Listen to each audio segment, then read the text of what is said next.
Here we are, the very last week of school, final week. If we were doing a typical final week, we would be actually in finals itself. We would have started on Wednesday and taken finals Wednesday, Thursday, Friday, weekend school, and then Monday and Tuesday and then finish. So that would be how our regular final schedule would have been. Of course, it's not going to be that.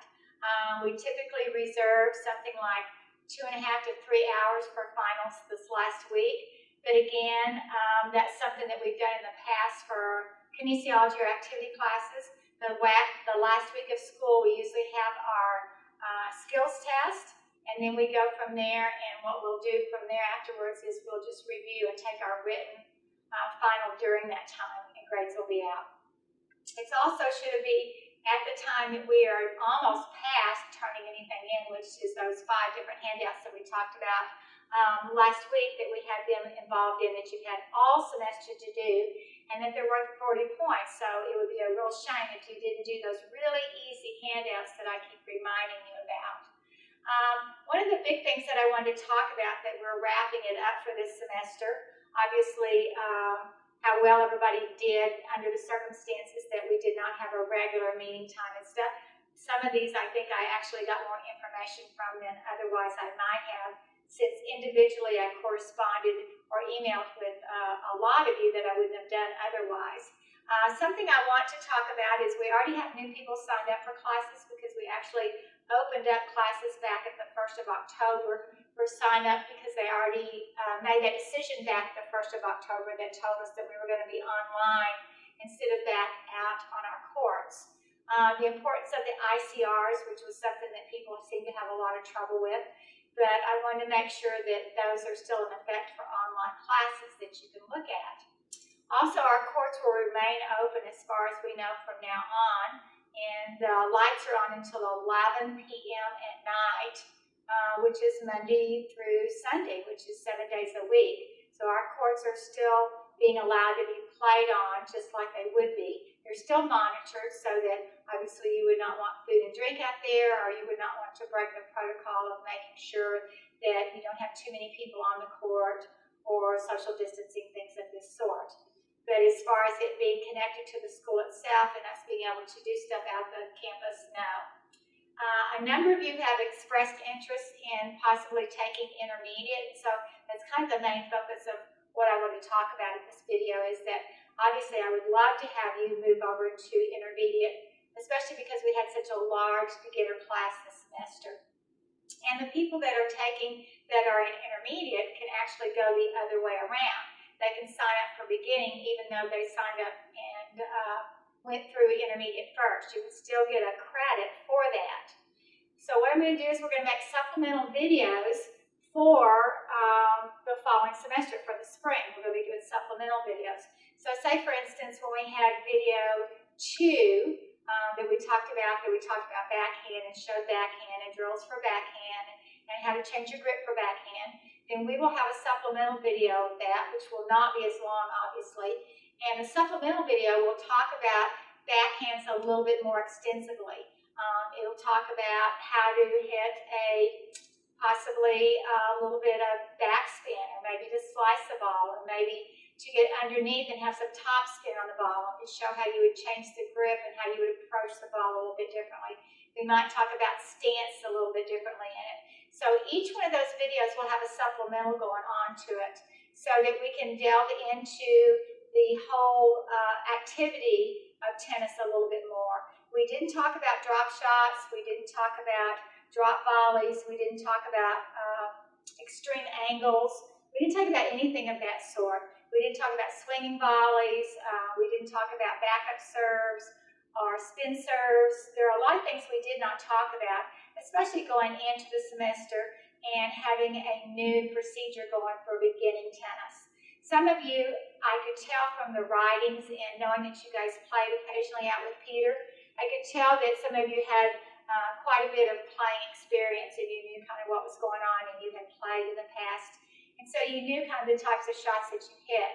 So I'm hoping that you will find these beneficial, the supplemental videos, and then some of the supplemental papers that I'll send out too. Especially when we get into playing a little bit more singles and doubles. Because if you are a player and you've gone through all the weekly lessons, you can add to that with the supplemental videos. That would be your summarization using the supplemental videos. And also using summarizations on how strategy plays a difference in playing more of tennis itself, more of the matches. So I want you to know that that's out there as an offering, and I want to kind of tweak your interest in it, that you'll do that.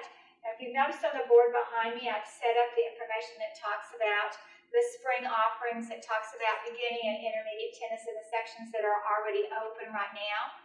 And there will be play open here on the courts all the way through the holidays, depending on how nice the weather is. And Richland Tennis Center, who we've been working with, also will be having play all the way through now, and then we'll start back again in January. And we're fortunate enough that we will get them back again on Tuesdays and Thursdays, the same time, 12:30 to 2. And a couple of reasons why we picked that. One is that typically has always been our time that we play tennis out here on campus, 12:30 to 2. And also because it's a really good time for Richland to have some free courts and free availability for Peter and a couple of the other pros to help us out. Because their downtime when they don't have drills, and Richland High School does not use their practice courts until after 2. So it's a perfect time for us to get to do that. Also, some of you may come along enough that you may want to start doing some drop-in drill groups. They have some very inexpensive drop-in drill groups that you can come to versus taking lessons, which are a little bit more expensive. And you may be able to come in some of the lower level of playing, unless you're some of the ones who have played quite a bit, and you might want to get into some of the open play, which would probably be 3-5 and 4-0s that are out there playing. And then hopefully you have met some other people in class, so you have exchanged numbers or emails or texts or something, and you can set up some type of match play or practice or just hitting the ball or something of that sort. I know the last month or so I've been coming out to the courts more often and working on some singles and some doubles, and then I got into a flex league so that I can play with different people just at times when we set up to play, not on a regular schedule. Having said that, also too, if you sign up again, then I'm going to make midterm week a little bit more expanded. I'm going to send out a midterm skills test. And then during final week, I will send out, for those of you that are taking twice, I will send out a final skills test. One of the big things that you're missing this semester that we always do, Shane, who videotapes all these videos for us, he always comes out and does a videotape day. And I have him videotape all of your strokes and your serves so that you can get to see yourself and how you play. And then we play it during final week so you get a chance to participate in that, kind of see what's going on. It's really neat to see yourself and play. And the other thing that you have missed, that we will miss again this spring right now, is we will not be able to host our tournaments. In this fall, we have the breast cancer tournament that used to be in October, and in the spring, we have the Heart Healthy Month in May that we do that tournament. Now, the closer it gets to May, if it looks like some of the protocol is opening up, and we can transfer that to maybe after final week, then we may have that, you can participate in that at that time. Right now, it doesn't look like it. But that's always been 2 different openings that we have where people can come out and participate in a match, get extra credit for it, they can work it, they can come out and help score, they can help set the brackets, they can kind of figure out things like that and interest. I do know that I mentioned to you in December, and I don't have the date down, so I'm not exactly sure when the December tennis tournament is, that there will be a number of what's called UTRs, Universal Tennis Rating Tournaments, and you go in and they settle on what your rating is. You can go in as a new beginner player, and what they do is they throw all these ratings into a hat, and they pick out somebody that has your almost exact rating. And by doing that, that means when you come into the tournament, you play people that are your level. So it's been a very good idea. It's gotten a lot more people out playing tennis and a lot more people playing matches because they know when they get in, they're not going to play somebody that's really, really above them and they're just not going to get anything out of it. Or they're not going to play somebody that's really, really below them, and so it's going to change their game. They're going to play with people that they feel very comfortable playing with that have about the same skill level that they do and the same information. So UTRs are something that are very popular right now. Also, Hurst Tennis Center, which is over off Mary Drive, they're going to have open courts, not any type of instruction, but open courts from 1 to 5 p.m. on a regular daily basis. And those are going to be free to the public, free to anybody, again, first come, first serve. And then, of course, I mentioned always the area places, the Northville Park and the North Richland Hills Park, and the Watauga off Chapman, and a couple of other facilities like Birdville High School, L.D. Bell High School, those places. And I heard that Colleyville has some courts that they're going to be allowed to public. So all of those are open for you to look around to get some places to play if you want. I will be giving out one more can of balls too before Christmas closes up. So if you didn't get your can of balls by the time we started classes, then get down to Richland and tell them you're from TCC and you want to pick up your can of balls to finish up with, because I always do that at the end of classes if you didn't pick yours up before. So those are just some, we kind of call them follow-up stuff to do. Like I said, I'm very, very interested in making sure you do know that we do have classes again, and that it would really be interesting to see you move from beginning to intermediate, and then from intermediate back to beginning to still get credit, but also be able to pick up those supplemental videos. It will provide even more information than we already had before. I'm really thankful that everybody seemed to enjoy the videos and that they got a lot of information out of them that they weren't aware of. That's the thing that I think I got most, that people said they just weren't aware of some of the things that they were doing wrong, or some of the things that made up tennis itself. I do know, after watching the videos and hearing from some of you, I think my accent probably was a little off, because some of the information you came back with were not exactly what I said. I know I said fault one time, and someone wrote that I said something about a ball. And I said lat one time, and somebody thought I said lay. So I do know that you got all the characters and all the animals correct, so I found that very interesting. So again, the more you hear it, the more you see it applied, the more you try it, then it's all going to make sense to you. You just got to keep trying. And yes, there's no rhyme or reason for the 15, 30, 40 game scoring. Whoever made that up, I heard it was from the French, but I don't know that. So there's no rhyme or reason on that. That's why a lot of people like the no added, the 1, 2, 3, 4. It makes it a little bit easier for people to get into the spirit of the game. But remember, it can be very recreational, it can be very social, it can be a lot for fitness, it can be a lot for fun, and it can be very competitive. So all those levels that we're looking at. You can always get in touch with me. I will always have the same email, whether you send it to my.tccd.edu or whether you send it to my Outlook.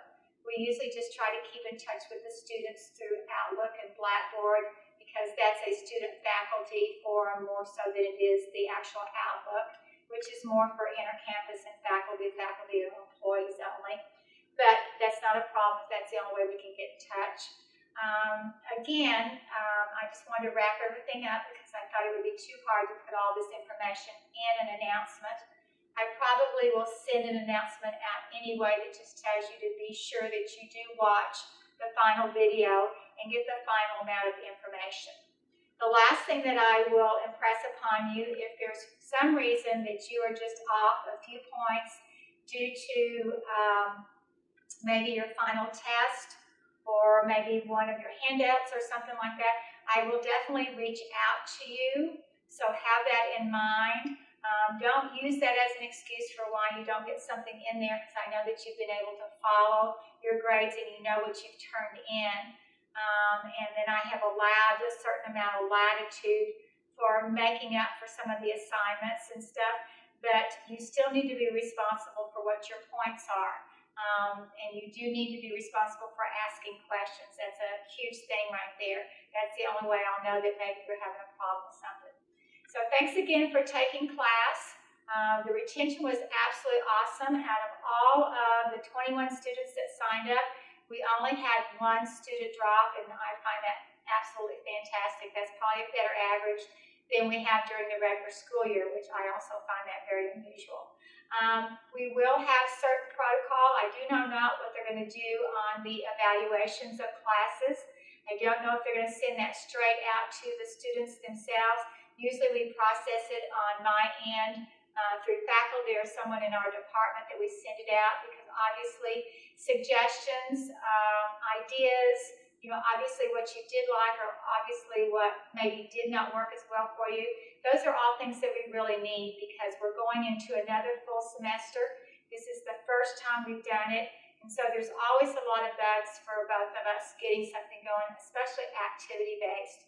So I would welcome a lot of your opinions and things that helped, or maybe we could do a little bit differently that will help me maybe rearrange the ICRs or some of the teaching information.